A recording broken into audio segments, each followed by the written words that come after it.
할렐루야. 하나님이 우리에게 복을 주시리니 땅의 모든 끝이 하나님을 경외하리로다. 내가 정직한 자들의 모임과 회중 가운데에서 전심으로 여호와께 감사하리로다.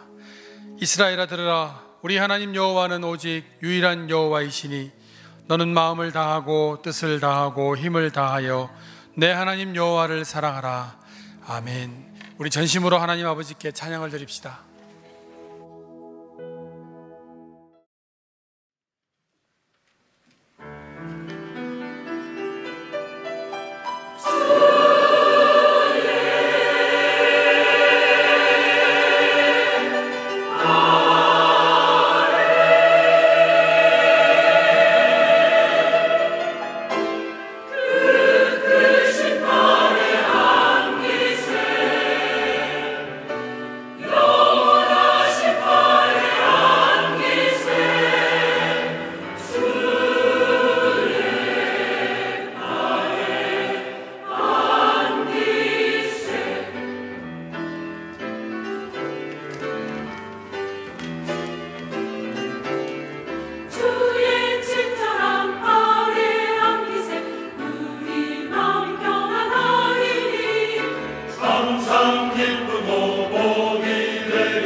하나님 말씀은 구약 성경 예레미야서 7장 1절에서 11절까지 말씀을 함께 봉독하시겠습니다. 예레미야 7장 1절에서 11절입니다.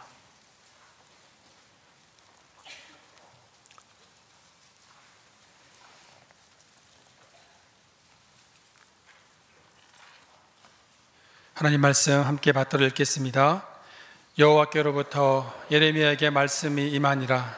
이르시되 너는 여호와의 집 문에 서서 이 말을 선포하여 이르기를 여호와께 예배하러 이 문으로 들어가는 유다 사람들아, 여호와의 말씀을 들으라. 만군의 여호와 이스라엘의 하나님께서 이와 같이 말씀하시되 너희 길과 행위를 바르게 하라. 그리하면 내가 너희로 이곳에 살게 하리라. 너희는 이것이 여호와의 성전이라, 여호와의 성전이라, 여호와의 성전이라 하는 거짓말을 믿지 말라. 너희가 만일 길과 행위를 참으로 바르게 하여 이웃들 사이에 정의를 행하며 이방인과 고아와 과부를 압제하지 아니하며 무죄한 자의 피를 이곳에서 흘리지 아니하며 다른 신들 뒤를 따라 화를 자초하지 아니하면 내가 너희를 이곳에 살게 하리니 곧 너희 조상에게 영원 무궁토록 준 땅이니라. 보라, 너희가 무익한 거짓말을 의존하는도다. 너희가 도둑질하며 살인하며 간음하며 거짓 맹세하며 바알에게 분향하며 너희가 알지 못하는 다른 신들을 따르면서 내 이름으로 일컬음을 받는 이 집에 들어와서 내 앞에 서서 말하기를 우리가 구원을 얻었나이다 하느냐. 이는 이 모든 가증한 일을 행하려 함이로다. 내 이름으로 일컬음을 받는 이 집이 너희 눈에는 도둑의 소굴로 보이느냐. 보라, 나 곧 내가 그것을 보았노라. 여호와의 말씀이니라. 아멘. 오늘 본문의 말씀은 예레미야가 하나님께로부터 받은 예언의 말씀입니다. 예레미야는 BC 7세기, 6세기에 활동했던 예언자인데 이때가 가장 남유대가 주변에 있는 환경이 가장 극심했던 때이고 또 가장 강력한 나라였던 바벨론의 침공으로 정말 괴로워했던 시기입니다. 6세기, 7세기라고 한다면 이스라엘 민족에게 몇 안 되는 멸망의 시대입니다. 민족이 멸망하고 또 민족이 멸망의 그 위기에 처해 있던 그 시대, 이미 100년 전에 북이스라엘이 강대국 아수르를 통하여서 멸망을 하였고 그 멸망한 북이스라엘은 남유대가 바라보았던 아프고 괴로운 그들의 역사였습니다. 많은 사람들이 또 그들이 남유다와 또 모든 역사들이 북이스라엘의 멸망의 원인을 국내적인 정치의 혼란과 외교의 문제라고 짚고 있습니다. 어떤 나라를 의지해야 하고 어떤 강대국과 연합해야 하고 누구를 도와야 하고 누구와 손을 잡아야 되는지 몰랐다. 그리고 그것이 고통과 어려움 가운데 국내 정서로 반영되어서 나라가 혼란스러웠고 그 틈을 타서 아수르에 의해서 멸망되었다라고 이야기를 합니다. 그러나 성경은 북이스라엘의 멸망의 원인을 분명하게 기록하기를 우상 숭배라고 기록하고 있습니다.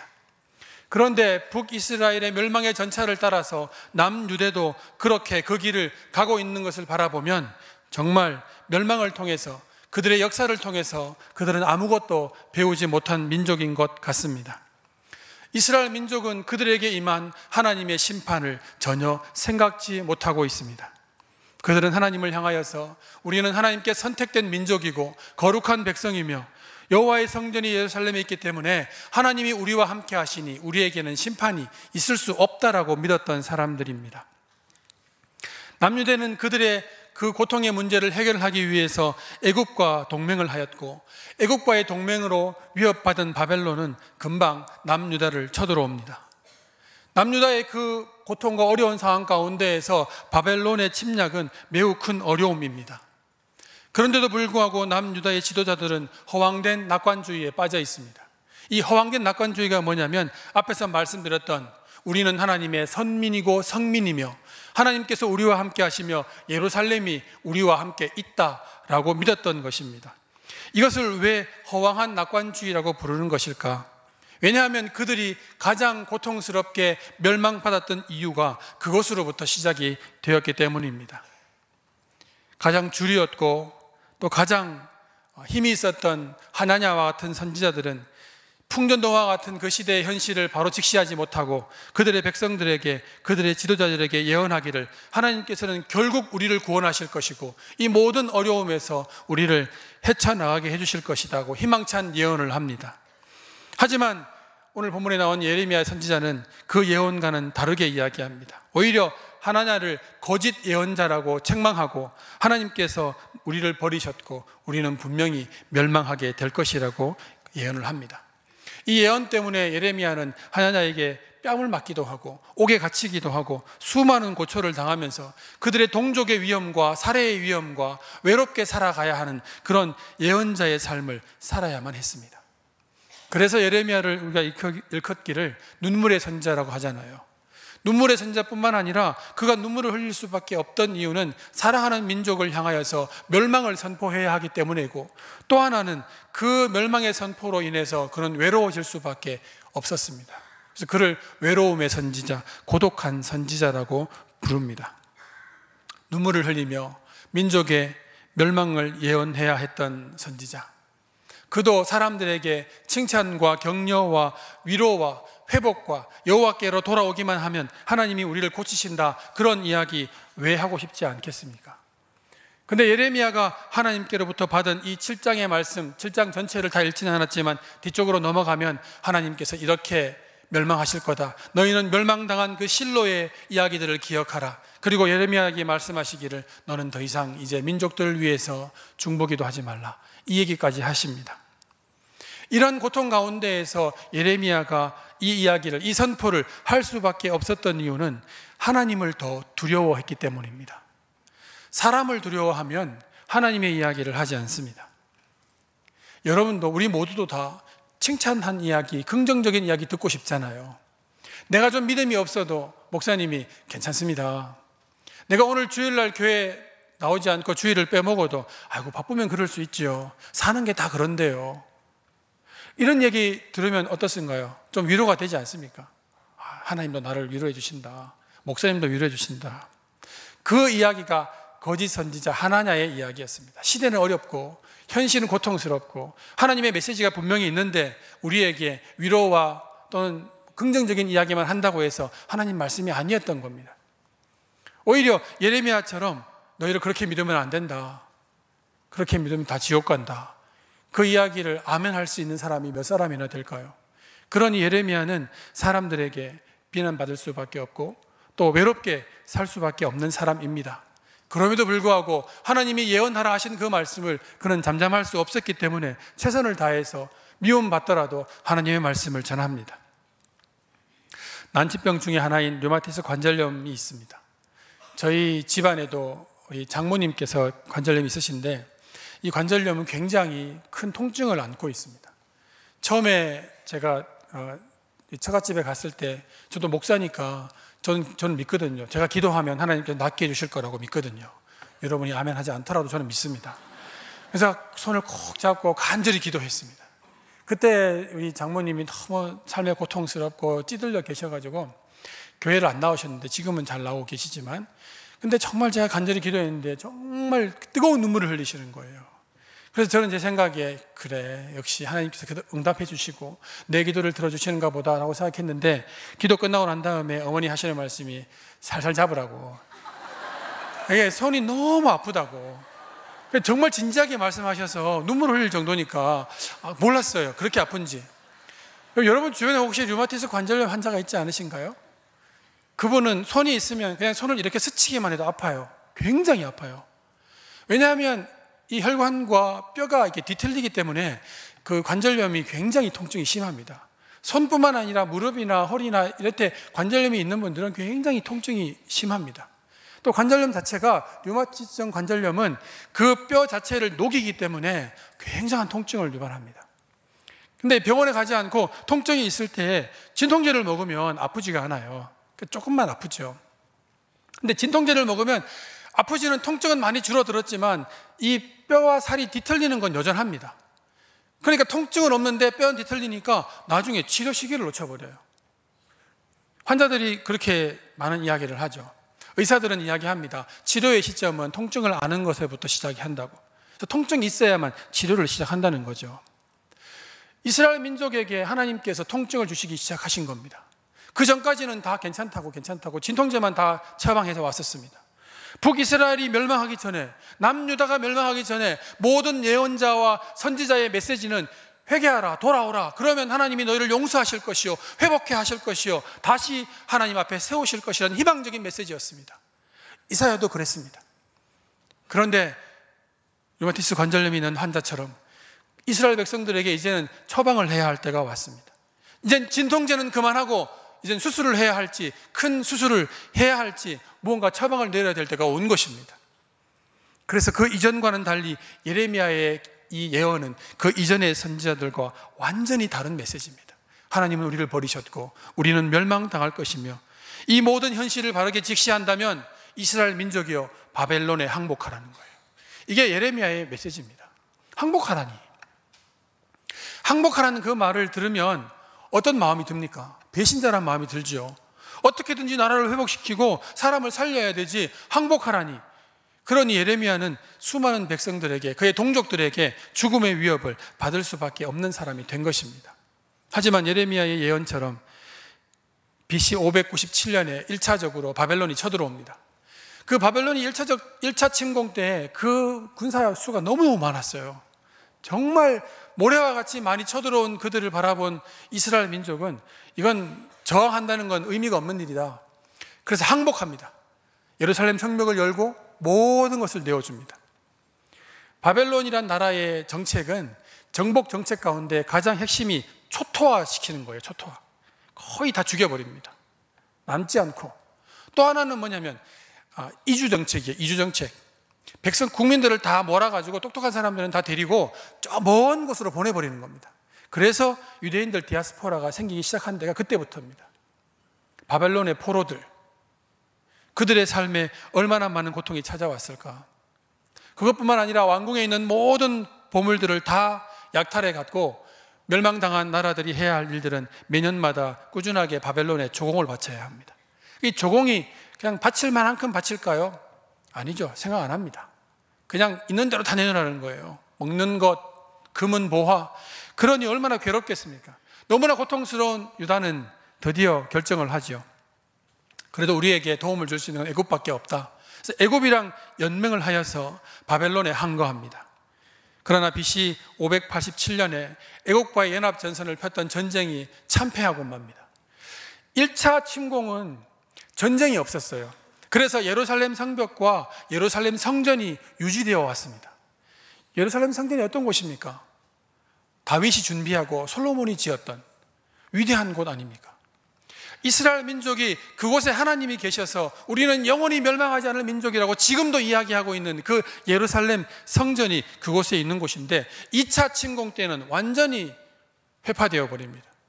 성벽도 허물어져 버리고 성전도 무너져 버리고 이 계기를 통하여서 다윗 왕조가 무너져 버립니다. 하나님이 예비하셨고 내가 그 다윗의 왕조를 영원히 왕조가 되게 하리라 하셨던 하나님의 약속이 이 2차 바벨론 침공으로 말미암아서 다윗 왕조가 끊어져 버립니다. 오늘 본문의 말씀은 이러한 예레미야의 예언이 실현되기 10년 전에 하나님께서 예레미야를 통하여서 예언하시는 말씀입니다. 너희에게 심판과 멸망을 허락하였다는 겁니다. 이스라엘 민족은 이 이야기에 동의할 수 없습니다. 어떻게 우리에게 멸망이 있을 수 있느냐? 우리가 누군데? 그들은 누구입니까? 그들은 하나님이 선택하신 민족입니다. 수많은 민족 가운데 유독히 이 유다 민족을 선택하셨고 그 유다 민족을 거룩하게 성민이라고 부르셨고 또 하나님께서 그들의 하나님이 되어주시기 위해서 솔로몬을 통하여서 지은 그 성전에 내가 이곳에 거하겠다고 말씀하신 하나님이십니다. 그러니 이스라엘은 누가 쳐들어오더라도 우리는 멸망하지 않을 것이며 어떠한 어려움 가운데에도 하나님이 우리 가운데 계시기 때문에 우리는 멸망하지 않을 거라고 굳게 믿고 있는 이들입니다. 놀라셨나요? 저는 말씀에 집중하고 있어서 그런지 별로 안 놀랐어요. 네. 자, 이제 지금 끄셔야 됩니다. 이게 지금 이제 국민안전청에서 번개 치니까 밖에 나가지 말고 예배 잘 드리고 말씀에 집중하라는 이야기죠. 자, 그들이 선민이고 하나님이 우리와 함께 하신다는 것은 이야기를 이 성전 이 말씀에서 무익한 거짓말이라고 이야기합니다. 너희는 무익한 거짓말을 믿지 말라. 그 무익한 거짓말이 무엇입니까? 무익한 거짓말이 너희들이 선민이다, 성민이다, 여호와께서 이곳에 성전에 계신다는 거예요. 그러면 실제로 그들이 성민이 아닙니까? 선민이 아닌가요? 아니죠. 그들은 선민입니다. 하나님이 선택하셨습니다. 또 하나님께서 그를 거룩하게 하신 성민입니다. 성전은 어떤가요? 그 성전은 하나님께서 내가 여기 거해서 너희들이 기도하면 응답하겠다고 말씀하신 곳이 그 성전입니다. 그런데 하나님 말씀이 4절 말씀에 너희는 이것이 여호와의 성전이라. 여러분, 한 번만 해도 되는데 이 말씀이 얼마나 처절했으면 3번을 이야기합니다. 너희는 이곳이 여호와의 성전이라, 여호와의 성전이라, 여호와의 성전이라 하는 말을, 이 거짓말을 믿지 말라는 거예요. 3절 말씀, 2절 말씀에 이 이야기가 어디에서 선포되고 있습니까?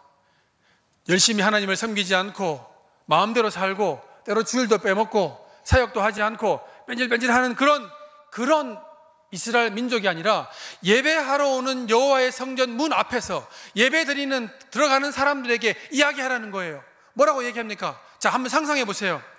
예레미야 예언자가 여호와의 성전에 서 있습니다. 예배하기 위해서 예물을 들고 거룩한 표정으로 여호와의 성전으로 들어가는 사람을 향해 말합니다. 너희는 성민이 아니라는 거예요. 너희는 선민이 아니라는 거예요.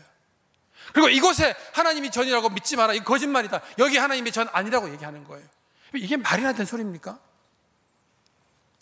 그리고 무시무시한 말씀 있잖아요. 10절 말씀에 예레미야 예언이고 하나님 말씀입니다. 내 이름으로 일컬음을 받는 이 집에 들어와서 내 앞에 서서 말하기를, 내 이름 너희들이 말한다. 좋다. 이곳이 하나님의 성전이다. 그러면 너희들이 말하는 하나님의 성전에 들어와서 너희들이 여기에 있다고 하나님 여호와의 그 앞에 서서 말하기를, 주여 나는 구원을 받았습니다라고 말하는 너희들이 왜 가증한 일을 행하느냐는 거예요. 왜 바알에 경배하는 거냐? 왜 아세라에 경배하느냐는 거예요. 왜 가난한 사람들을 업제하고 고아와 과부를 업제하면서 들어와서 이 성전에서 여기 하나님이 계시고 하나님 앞에 우리는 구원받았다고 그렇게 자랑스럽게 이야기하느냐는 거예요. 너희들의 말이 거짓말이니까 이것은 성전이 아니라고 말하는 겁니다. 무시무시한 이야기죠. 제가 앞에서 북이스라엘의 멸망의 원인을 우상숭배라고 말씀을 드렸습니다. 이스라엘 민족이 그들의 역사 가운데 가장 많이 지은 죄가 우상숭배예요. 또 가장 많이 지었다면 가장 많이 책망하고 가장 많이 벌받은 것도 우상숭배예요. 그런데 이 우상숭배의 역사를 그렇게 많이 보고 있음에도 불구하고 왜 이스라엘 백성들은 우상숭배에서 떠나지 못하는 것일까요? 하나님이 싫어하시는 거 뻔히 알고 있는데 왜 떠나지 못하는 것일까요? 오늘 북이스라엘의 멸망의 그 내용들을 성경에서는 우상숭배라고 말하고 있는데도 불구하고 남유다가 그 전차를 밟고 있습니다. 바알과 아세라를 따르고 있는 거예요. 그래서 바알과 아세라가 하는 것이 힘이 없어 보이지만 바알과 아세라는 인간이 추구할 수 있는 모든 욕망을 주는 것이에요. 물질과 쾌락과 권력과 이 모든 것들을 줄 수 있는 곳이에요. 교회는 안 그렇죠. 교회는 하나님께서 물질을 주시고 권력을 주시고 쾌락에 임하게 만들어 주시고 그런 말씀이 없잖아요. 오히려 그걸 다 멀리하라고 하죠. 다 버리라고 하죠. 자, 이스라엘 백성들이 왜 우상 숭배의 굴레를 벗어날 수 없었던가? 그 이유는 그들의 역사 안에 있습니다. 또 그들의 역사 안에 있고 그들의 인간성 안에 있고 또 그들의 신앙 안에도 도사리고 있습니다. 깨닫지 못하고 경계하지 못하면 누구나 다 거기에 빠져버릴 수밖에 없는 그런 이 내용들을 가지고 있습니다. 이스라엘 민족은 유목민족입니다. 유목민족의 이 고통은 내일 어디로 가야 할까, 어디에 풀이 있을까 잘 알지 못합니다. 또 내일 어떤 짐승들을 만나서 양을 빼앗겨 버릴까 알지 못해요. 그래서 항상 주님을 의지해야 돼요. 오늘도 기도하고 내일도 기도하고 우리 하나님 아니고는 어디 갈 때도 알지 못하고 어디에 있어야 되는지 모르고 어디에 풀이 있는지 모르니까 하나님 우리를 인도해 주셔야 합니다라는 것이 강력한 신앙 고백이었습니다. 근데 그런 이스라엘이 하나님을 향하여서 땅을 요구하고 가나안 땅이라는 젖과 꿀이 흐르는 땅을 부여받습니다. 그 땅에 들어가서 가장 먼저 여러분 기억하시죠? 아브라함이 그 땅에 맨 처음 들어가서 첫 번째 일어난 일이 뭡니까?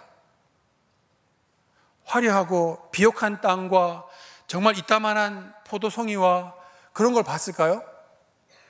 젖과 꿀이 흐르는 가나안 땅에 맨 처음 들어가서 발견한 것은 기근이었습니다. 그 땅의 기근과 흉년이었습니다.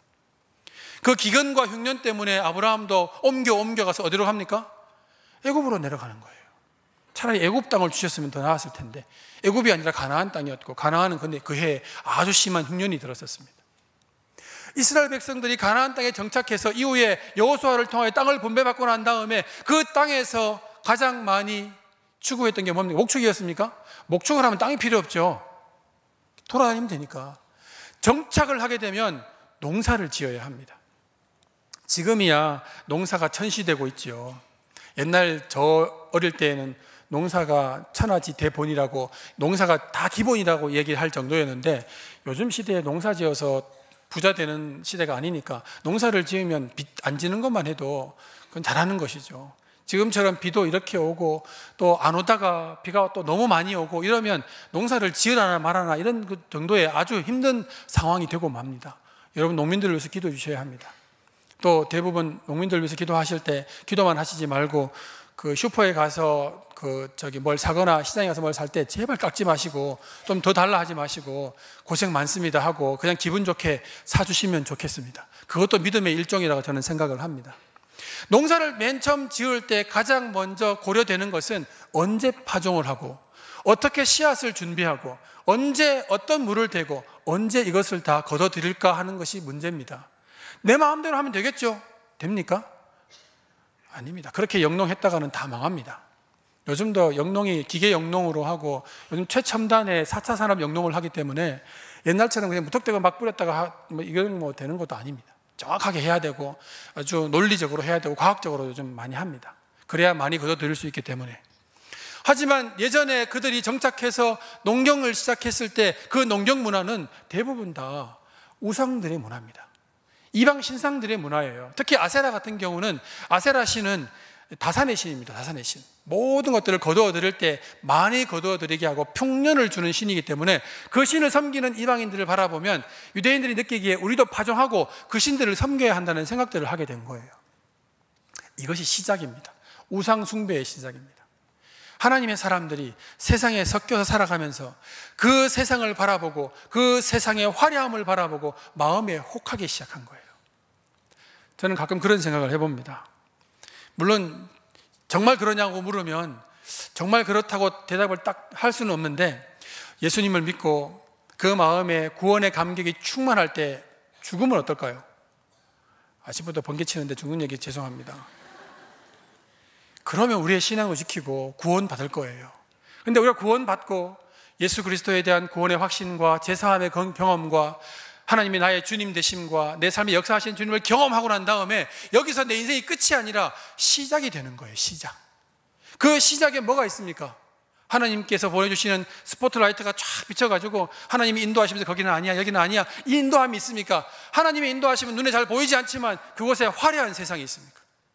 화려한 세상이 있습니다. 물질을 가진 사람들은 아주 편하게 삽니다. 어떤 사람이 난 내 인생에 부족함이 없어, 내 결혼 생활도 정말 행복해, 그렇게 여겼던 사람이 친구 집에 집들이 갔다가 그날 와서 남편을 덜덜 볶습니다. 이유가 무엇일까요? 이유가 무엇일까요? 행복은 하지만 친구의 집이 더 좋아 보이는 거기 때문입니다. 이런 마음들이 여러분에게 없습니까? 있지요. 승진하고 싶고 연봉도 좀 오르고 싶고 또 이번에 나라에서 기초를 올렸으니까, 최저생계비를 올렸으니까 이번에 좀 월급도 오를 거야, 이런 기대하고 계시잖아요. 착각입니다. 월급 오르면 세금도 오릅니다. 다 오르기 때문에 그 오르는 것만은 좋은 건 아니에요. 하지만 오르는 게 좋은 사람도 있을 거예요. 그것도 오르는 게 좋죠. 직급도 오르는 게 좋죠. 그러니까 그런 마음들 가운데에서 그게 만약에 안 되면 우리의 마음은 상심합니다. 상심하죠. 뭔가 내가 받아야 될 걸 못 받으면 아주 괴롭고, 다른 사람이 받아가면 분노합니다. 물질과 권력 때문에 그것이 다 떠나가면 목숨을 버리기도 합니다. 연예인들 대마초 많이 피우잖아요. 이유가 무엇인가요? 그 수많았던 열광과 그 인기가 다 사라지니까 자기가 존재의 가치가 없는 거예요.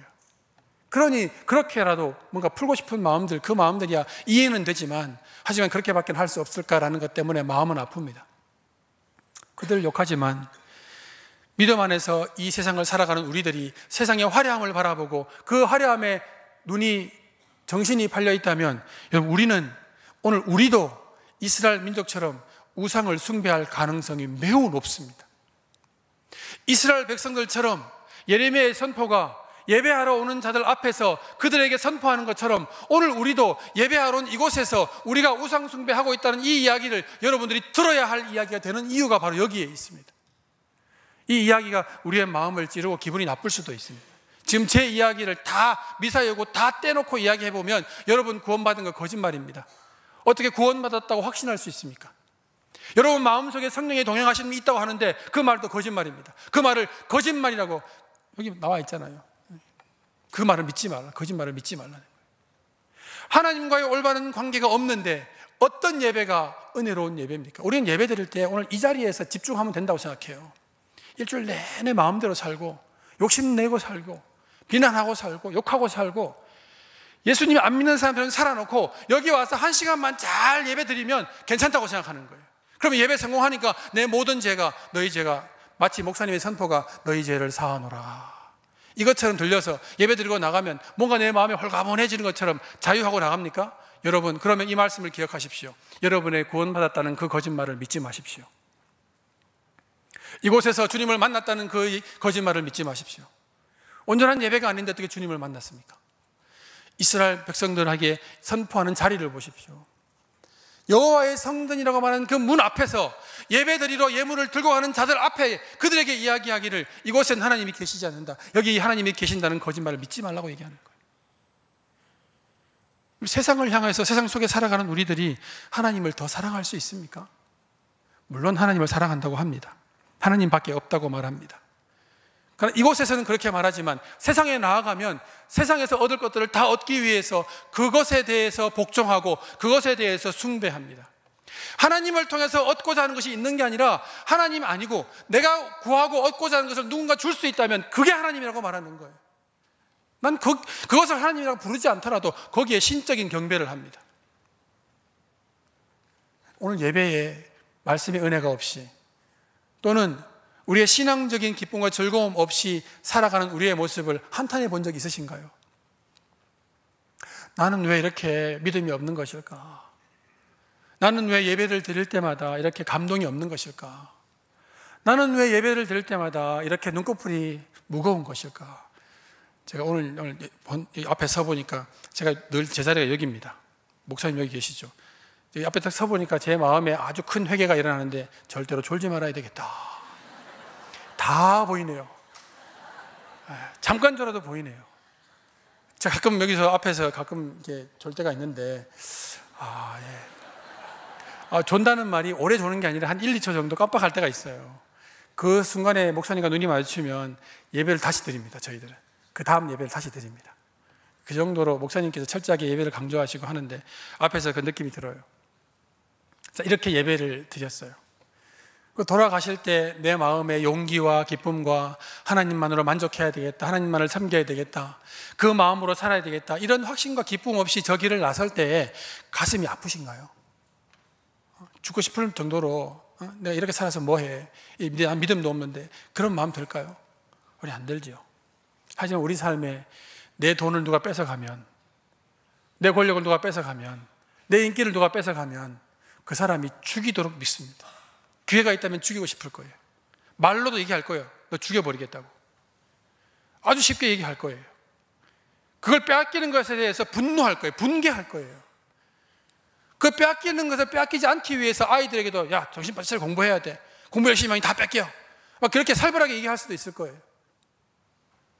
이스라엘 백성들이 하나님을 섬기는 것에 대해서는 그렇게 느슨한데 그들의 삶에서 얻고자 하는 것을 얻기 위해서 압제하고 가난한 자를 핍박하고 고아와 과부를 회방하고 이방인들을 압제하여서 다 빼앗는 거예요. 철저하게 빼앗는 거예요. 하나도 안 남김없이.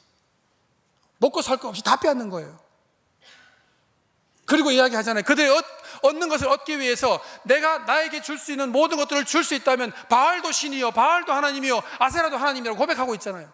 가증하게 섬기는 거예요. 그리고 자기 영혼의 기쁨을 위해서 그래요, 하나님도 하나님이십니다 라고 말하고 있는 거예요. 그러니 하나님 보시기에 그 성전에 들어오는 이들에게 너희들 잘하고 있다고 말할 수 있을까요? 이 백성은 멸망해야 합니다. 만약 할 수만 있다면 멸망해야 합니다. 멸망하는 것이 그들에게 가장 좋은, 더 죄를 짓지 않고 더 범죄하지 않고 더 하나님의 마음을 아프지 않게 하기 위해서 멸망하는 것이 옳습니다. 그것이 하나님의 정의입니다. 오늘 우리를 돌아보십시다. 우리 예배하러 나와왔습니다. 예배하러 나오면, 예배 드리고 나면 우리의 마음에 큰 위로를 얻습니다. 오늘도 예배 드렸다, 주일 지켰다, 한 주간에 살아갈 때 때로 실수하고 말씀대로 살지 못하더라도 이 예배가 있기 때문에 우리의 마음은 위로를 받습니다. 하나님 날 사랑하시니까. 여호와의 전에 하나님이 계시고 우리는 하나님께 선택받아서 구원의 확신이 있고 누가 뭐라 하더라도 나는 구원받았다고 이야기할 수 있는데 성경 말씀은 이렇게 말씀하시죠.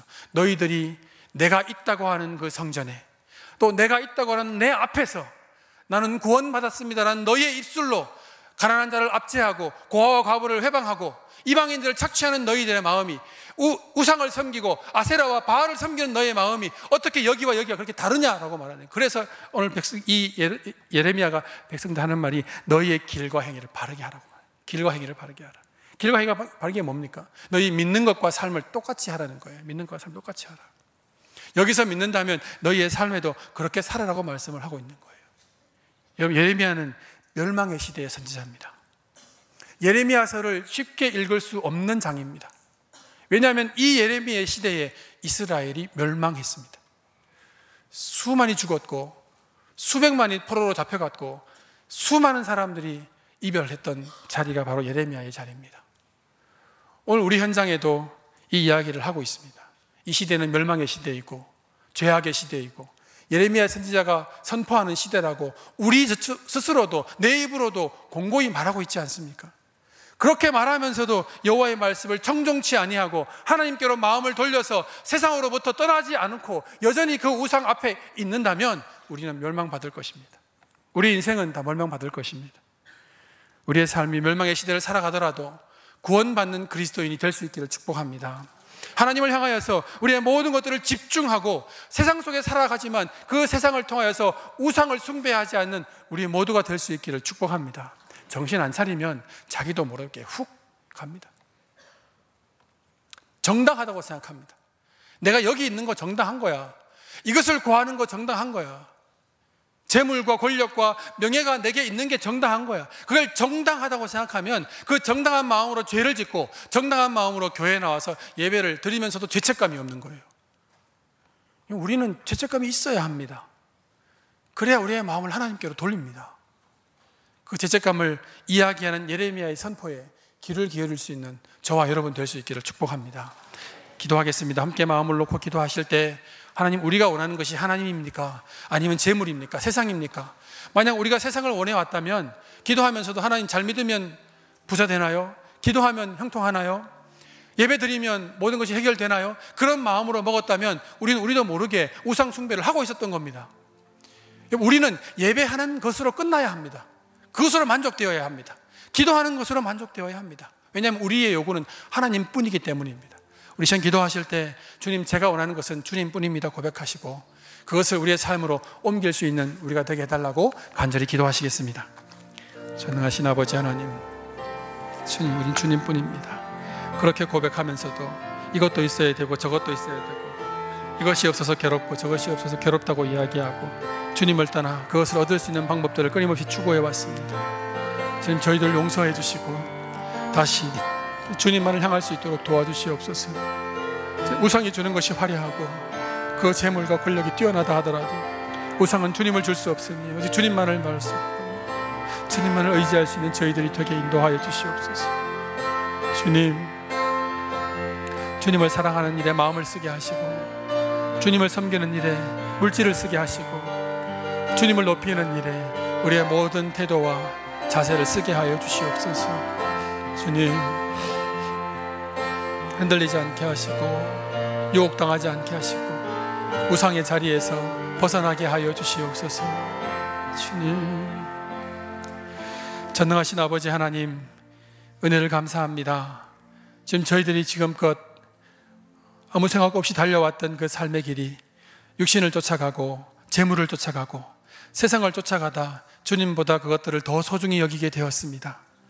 그 순간에 우리가 알지 못했던 세상을 숭배하고 물질을 숭배하며 주님께서 그렇게 힘들어하셨고 고통스러워하셨던 저희들이 우상을 숭배하고 있습니다. 주님, 다시 우리의 마음을 돌이켜 주님께로 향하게 하여 주시옵소서. 우리의 입술의 고백이 진심이 되게 하시고 우리의 예배가 진실된 예배가 되도록 인도하여 주시옵소서. 마음을 바꾸고 삶을 바꾸어서 오직 주님만 바라보는 저희들이 되게 하여 주시옵소서. 그래서 이 멸망의 시대에 구원받는 저희들이 되게 하여 주시옵소서. 예수님의 이름으로 감사하며 기도합니다. 아멘. 주님을 향한 저희들의 삶의 태도와 진실된 마음을 좋아하시는 하나님 우리 아버지, 주님께서 저희 삶에 베풀어 주신 은혜에 감사드립니다. 믿음 없는 저희들이지만 주님께서는 저희들에게 변함없으신 사랑과 은혜를 베풀어 주셨고, 세상 속에서 보잘것없는 저희들이 버림받지 않고 여전히 주님의 관심과 사랑 속에 거하게 하셨음을 감사드립니다. 변함없는 그 사랑과 한결같은 은혜에 감사하며 저희들의 마음과 정성을 다하여 예물을 준비하여 주님께 나아가오니 저희들의 삶에 주님의 은혜와 감사가 끊어지지 않게 하여 주시옵소서. 마음을 다해 드리는 11조와 주일 예물과 감사의 예물들, 선교와 교육과 러브피플을 위한 베품의 손길들, 일천번제와 기도하며 드리는 구제의 모습들을 기억하여 주시며, 또한 주님께 드리는 예물이 항상 우리의 마음과 모든 정성을 다하게 하옵시고 주님을 향해 변함없는 사랑을 드릴 수 있는 저희들 모두가 되게 하여 주시옵소서. 주님과 교회를 위한 헌신과 땀과 수고와 기도로 주님께 나아가는 그들의 예물도 받아주시고 그들의 예물은 더욱더 진실이 주님께 드려지는 시간이 되게 하여 주시옵소서. 때로 힘들고 어려운 삶 가운데 낙심하지 않으며 감사와 찬송이 끊어지지 않게 하여 주시옵소서. 저희들을 말씀의 길로 이끄시며 저희 삶을 감사와 찬송으로 가득 채우시는 예수님의 이름으로 기도하오며, 이제는 우리 주 예수 그리스도의 은혜와 하나님 아버지의 크신 사랑하심과 성령님의 감동 감화 교통하심이 오직 하나님만을 사랑하기를 다짐하는 이들에게 지금부터 영원토록 함께 하시기를 간절히 축원하옵나이다. 아멘.